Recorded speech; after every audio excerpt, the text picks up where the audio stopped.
여러분, 오늘이 Father's Day죠? 알고 계셨나요? 예, Happy Father's Day입니다. 제가 오늘 일부 예배를 마치고 집에 가서 Happy Father's Day라는 말을 기대하고 있었는데 아무도 얘기를 안 하는 거예요. 예, 아무도 얘기를 안 합니다. 그래서 그러면 그럴 때는 어떻게 해야 되나요?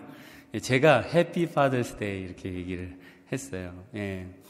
여러분, 오늘 Father's Day이고, 그리고 내일 아침에는 우리 대한민국의 아빠들이 좋아하는 대한민국의 월드컵 축구 첫 경기가 있지요.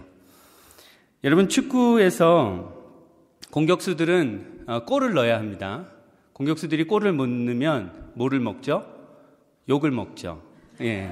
공격수들이 골을 못 넣으면 욕을 먹습니다. 그런데 여러분, 공격수들이 그렇게 넣고 싶은 골을 못 넣는 이유가 뭘까요? 그들이 그렇게 넣고 싶고 넣어야 되는데 골을 그렇게 못 넣는 이유가 무엇일까요? 여러 가지 이유가 있을 수 있지만 가장 근본적인 이유는 수비가 있기 때문에 그렇습니다. 그렇죠? 너무 단순하지만 심오한 이유죠. 수비가 있어서 공격수들이 골을 못 넣는 겁니다. 수비가 공격수들이 골을 못 넣도록 너무 강하게 저항하기 때문에 공격수들이 골을 넣기가 어려운 거죠. 제가 고등학교 때 저희 반에서 나름대로 중요한 공격수였습니다. 그리고 저희 반이 축구를 잘해서 제가 고등학교 2학년 때 교내 축구 대회에 강력한 우승 후보였어요. 저도 그 교내 축구 대회를 앞두고 정말 잠을 설치면서 내가 몇 골이나 넣을 수 있을까 이러한 기대를 했습니다. 그런데 그 토너먼트 첫 라운드 첫 경기에서 저희가 그만 1-0으로 져버렸습니다. 이게 토너먼트이기 때문에 그냥 탈락이에요, 탈락. 그 당시 저에게는 축구가 굉장히 중요한, 인생에 너무나 중요한 거였기 때문에 진짜 잠시 하늘이 이게 무너져버린 것 같은 그런 마음이었습니다. 그리고 제가 마음이 더 아팠던 것은 제가 팀의 중요한 공격수로서 제대로 힘을 한 번도 못 써봤다는 거예요. 제가 왜 힘을 못 썼을까요? 저를 수비하는 수비수가 너무 저를 잘 막았습니다. 그 친구가 제가 지금도 얼굴이 생생하게 기억이 나는데 그 친구가 공부도 잘하고 아주 모범적이고 정직한 친구였어요. 저는 그 친구가 축구를 그렇게 하는 친구인지 몰랐습니다. 근데 수비를 하는데 수비도 정직하게 하는 거예요. 너무 모범적으로. 제 공을 뺏으려고 해야 제가 그걸 제끼고 들어가는데 뺏으려고를 안 해요. 그냥 앞에 서 있고 제가 어떻게 하면 공을 걷어냅니다. 그래서 그 친구 앞에 서면 이게 주눅이 들어서 아무것도 못했어요. 그날 정말 아무것도 못했습니다. 여러분, 골을 넣기를 그렇게 기대했는데 골을 넣기는커녕 제대로 힘 한번 써보지 못한 거죠. 여러분, 이처럼 강한 저항이 있으면 우리는 우리의 뜻을 이루기가 어렵습니다. 그런데 오늘 본문에 나오는 이 바나바와 사울도 그들의 선교 여행에서 아주 강한 저항을 만나게 되죠. 여러분, 성령의 보내심을 받아 구브로 섬에 도착한 바나바와 사울은 우리가 지난 주일에 들은 것처럼 첫 사역지였던 살라미에서의 사역을 마치고 이제는 온 섬을 가로질러서 바보라는 도시에 도착을 합니다. 이 구브로 섬은 길이가 약 140마일 정도 돼요. 그리고 폭은 15마일 정도 됩니다. 마치 가본 것처럼 얘기하는데 조사해 보니까. 그래서 이 크기가 우리 제주도, 우리가 잘 알고 있는 우리나라의 제주도의 무려 5배 정도가 되는 아주 큰 섬이죠. 그래서 섬 서쪽 편에 위치한 살라미와 섬 동쪽 편에 위치한 이 바보 사이의 거리도 약 110마일이나 됩니다. 그러니까 이 바나바와 사울 일행은 살라미에서 약 110마일을 걸어서 지금 이제 바보에 도착을 한 겁니다. 이 당시 바보에는 구브로 섬 전체를 관장하는 로마에서 보낸 총독이 살고 있었죠. 이 바나바와 사울은 그곳에서 한 사람을 만나는데 그 사람의 이름이 바예수라는 사람입니다. 그 이름의 뜻이 예수의 아들이라는 뜻이에요. 바예수는 예수의 아들이라는 뜻입니다. 6절 말씀에 있는 것처럼 그는 유대인 거짓 선지자였으며 또한 마술사였죠. 여러분, 거짓 선지자는 어떤 사람들입니까? 거짓 선지자는 하나님의 영으로 말미암지 않고 자기 스스로 말하면서 자기가 말하는 것이 하나님이 주신 거라고 거짓으로 주장하는 자들이 거짓 선지자들이죠. 또한 그는 마술사였는데 당시의 마술사는 오늘날 우리가 생각하는 마술사와는 조금 차이가 있습니다. 당시 마술사들은 지식이 아주 많았어요. 그래서 그 초자연적인 지식과 능력을 과시하면서 종교적으로 의지할 데 없는 대중들의 호의와 또 금전을 그들이 얻었습니다. 또한 당시 마술사들은 종종 왕이나 총독을 위한 역술인 혹은 점성가로서 높은 지위에 올라서 영향을 행사하기도 했지요. 오늘 본문에 나오는 바예수도 당시 이 구브로 섬에 주재한 로마 총독을 위해 일하고 있었던 자입니다. 그래서 7절 상반절 말씀에 보면 그가 총독 서기오 바울과 함께 있으니 라고 기록되어 있습니다. 여러분, 한편 당시 이 구브로 섬의 총독이었던 서기오 바울이라는 사람은 7절 말씀에 있듯이 지혜 있는 사람이었습니다. 그래서 그는 바나바와 사울을 불러서 하나님의 말씀을 듣고자 했지요. 그런데 바나바와 사울이 총독 서기오 바울에게 하나님의 말씀을 전할 때에 그 마술사 바예수가 바나바와 사울을 대적하여 총독으로 하나님의 말씀을 믿지 못하게 하는 것이었습니다. 8절 말씀에 보면 이 바예수는 엘루마라는 또 다른 이름을 가지고 있었는데 이 엘루마는 아람어의 마술사에 해당하는 단어 할로마라는 단어를 헬라어로 음역한 것이죠. 그래서 8절 상반절에 보면 이 마술사 엘루마는 이 이름을 번역하면 뭐라고 합니까? 마술사라라고 기록되어 있습니다.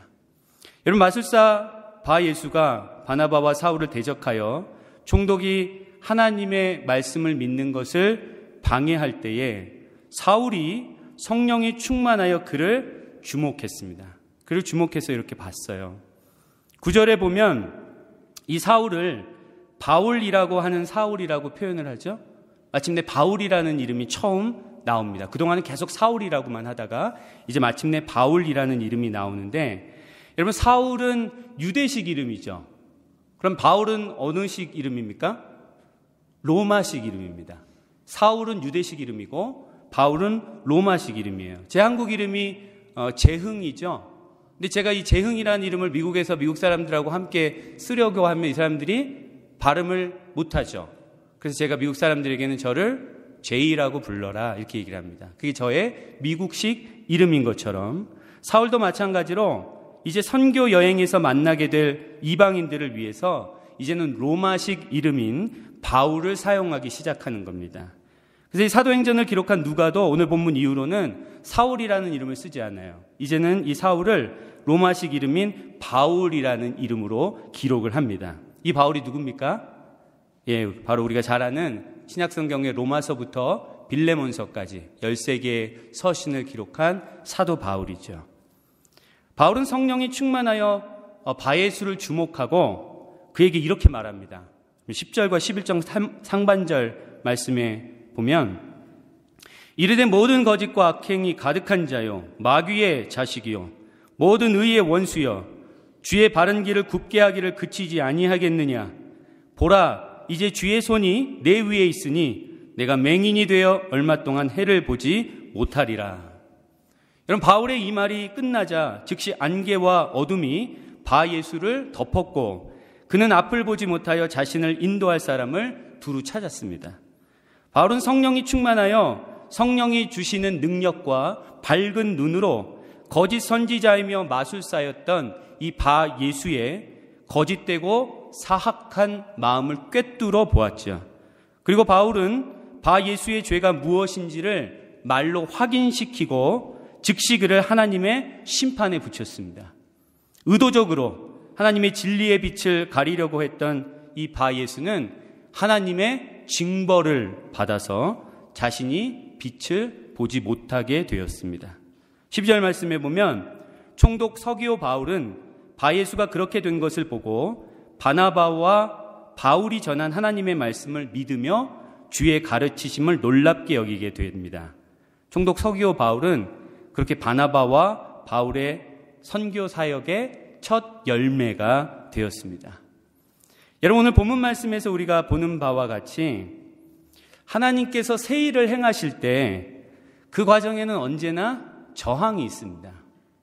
성령의 부르심과 보내심을 받아 구브로 섬에 도착한 이 바나바와 바울은 살라미에서는 별다른 성과를 얻지 못하였고 바보에서는 이 총독에게 하나님의 말씀을 전할 기회는 얻었는데 이 마술사 바예수가 그들을 대적하는 상황을 겪게 되죠. 여러분, 왜 하나님께서 새 일을 행하실 때 그 과정에는 언제나 저항이 있는 걸까요? 만약 저항이 없다면 하나님의 역사가 더 쉽게 그리고 더 빨리 더 효과적으로 이루어질 텐데 왜 그 과정에는 반드시 저항이 있는 것일까요? 하나님께서 새 일을 행하실 때 그것은 마치 사탄이 이미 점령한 땅을 차지하는 것과 같기 때문에 그렇습니다. 그래서 저항이 반드시 있습니다. 우리가 잘 아는 대로 출애굽하여 40년의 광야 생활을 마치고 마침내 하나님께서 약속하신 가나안 땅에 들어간 이스라엘 백성은 그 땅을 차지하기 위해서 그 땅을 이미 점령한 가나안 족속들과 전쟁을 치러야 했습니다. 하나님께서는 이스라엘 백성들에게 빈 땅을 주신 게 아니었어요. 가나안 족속들이 이미 점령하고 있었던 땅을 하나님께서는 약속의 땅으로 이스라엘에게 주셨습니다.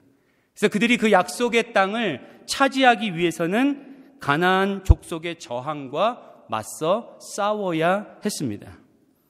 여러분, 에베소서 6장 12절 말씀은 이렇게 증거합니다. 우리의 씨름은 혈과 육을 상대하는 것이 아니요 통치자들과 권세들과 이 어둠의 세상 주관자들과 하늘에 있는 악의 영들을 상대함이라.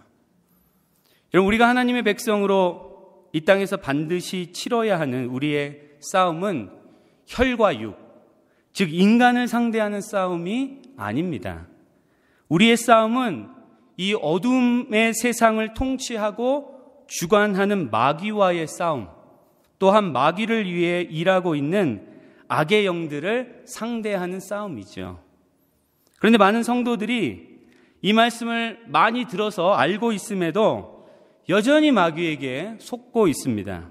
그래서 누군가가 나를 힘들게 할 때, 혹은 누군가가 나의 마음에 상처를 줄 때 그것이 마귀와 악한 영들의 역사라는 것을 주목하지 못하고 나를 힘들게 하는 그 사람, 나의 마음에 상처를 주는 그 사람을 상대하여 싸우려고 한다는 거죠. 그것은 바로 우리의 대적 마귀가 원하는 바입니다. 그것은 진짜 적이 누구인지를 보지 못하게 하는 마귀의 간계에 속은 것이죠. 여러분, 싸움의 바른 출발은 어디에 있을까요? 싸움의 바른 출발은 내 적이 누구인지를 식별하는 데 있습니다. 내가 상대해야 할 적을 바르게 식별하지 못한다면 우리는 결코 싸움에서 승리할 수가 없죠. 사랑하는 형제자매 여러분, 우리의 싸움은 혈과 육을 상대하는 것이 아닙니다.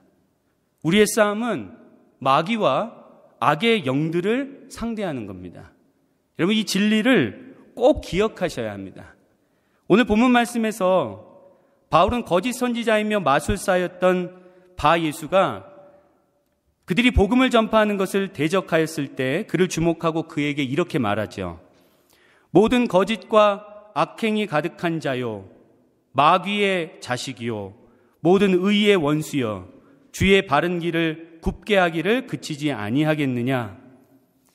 바울은 바예수를 주목하면서 거짓과 악이 가득한 그를 통해 역사하고 있는 마귀를 상대하고 있었습니다. 바울이 바예수에게 선포한 말, 마귀의 자식이요 모든 의의 원수여 주의 바른 길을 굽게 하기를 그치지 아니하겠느냐라는 이 말은 1차적으로는 물론 바예수를 향한 말이긴 하지만 궁극적으로 그 말은 바 예수를 통해 역사하고 있었던 마귀에게 선포한 말씀입니다.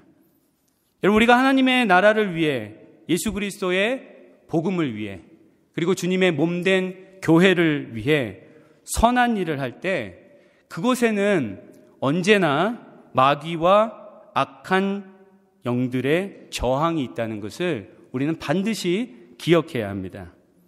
마귀와 악한 영들의 저항이 있는 것이 그게 비정상이 아니고 그게 정상입니다. 그것이 아직 완성되지 않은 하나님 나라를 살고 있는 우리의 영적인 현실입니다.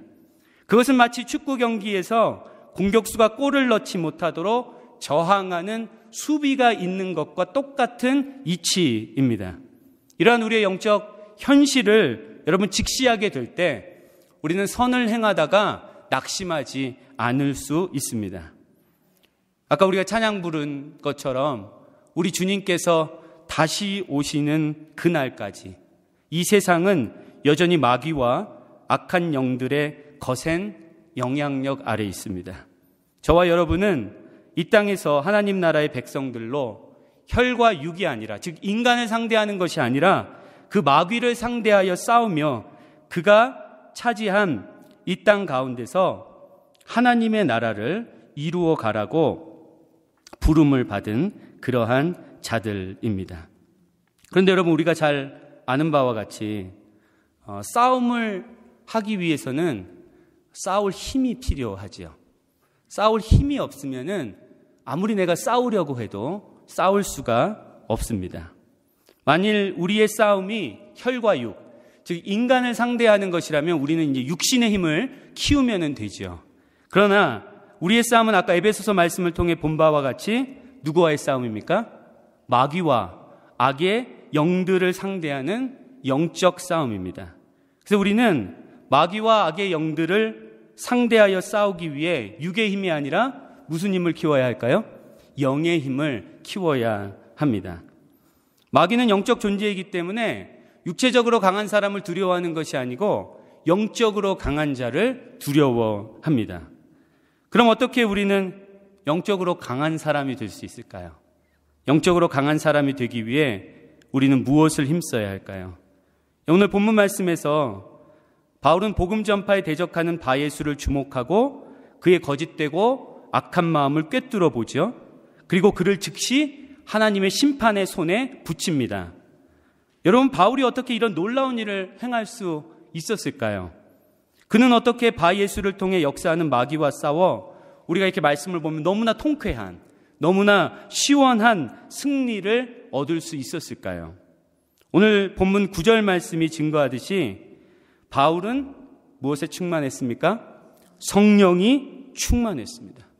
성령이 충만하였기에 그는 바 예수의 거짓되고 악한 마음을 꿰뚫어 볼 수 있었고 그의 배후에서 역사하는 마귀를 상대하여 마귀의 역사를 하나님의 심판으로 즉시 제압할 수 있었습니다. 제가 조금 전에 우리가 마귀와 악의 영들을 상대하여 싸우기 위해 육의 힘이 아니라 영의 힘이 필요하다고 말씀을 드렸죠. 여러분, 우리의 영의 힘은 어디서 옵니까? 우리의 영의 힘은 성령으로부터 오는 거죠. 즉 성령으로 충만하게 될 때 우리는 영적으로 강한 사람이 되는 겁니다. 하나님께서 새 일을 행하실 때 그 과정에는 언제나 저항이 있고 그리고 그 저항이 영적 존재인 마귀와 악한 영들이 주도하는 것이라면 우리는 반드시 성령 충만을 통해 영적으로 강인해져야 합니다. 우리가 영적으로 나약하다면 우리는 결코 하나님께서 주시는 사명을 감당할 수 없고 그리고 하나님의 뜻대로 이 세상 가운데서 살아갈 수 없으며 하나님께서 행하시는 새로운 일에 참여할 수도 없게 됩니다. 여러분, 마음에 아무리 간절함이 있어도 힘이 없으면 할 수 없는 겁니다. 여러분, 여기 멋진 산들이 많이 있죠? 그 산 꼭대기에 내가 아무리 올라가고 싶어도요, 내가 힘이 없으면 올라갈 수 없는 거예요. 내가 정말로 저기가 너무 아름답고 저기를 사모해서 꼭 한번 올라가고 싶어도 나에게 힘이 없으면 그건 올라갈 수 없는 겁니다. 여러분, 우리의 영적인 삶도 마찬가지예요. 그래서 우리는 힘을 길러야 합니다. 성령의 충만함을 통해 영적으로 강인하게 될 때 우리는 하나님의 새로운 역사에 참여하게 됩니다. 그리고 하나님께서 맡겨주신 사명을 그때야 비로소 온전하게 감당할 수 있습니다. 여러분, 그런 의미에서 볼 때 성령 충만함은 우리의 선택이 아니고 필수죠. 여러분, 대학교에서 공부할 때 선택 과목이 있고 필수 과목이 있죠. 근데 대학을 졸업하기 위해서는 필수 과목을 반드시 들어야 합니다. 그 필수 과목을 패스하지 못하면 아무리 많은 선택 과목을 들었어도 졸업은 할 수 없어요. 그와 마찬가지로 성령의 충만함을 받는 것은 이 땅에서 하나님의 나라와 하나님의 뜻을 이루기 위해 사는 우리들에게 선택사항이 아니고 그것은 필수 사항입니다.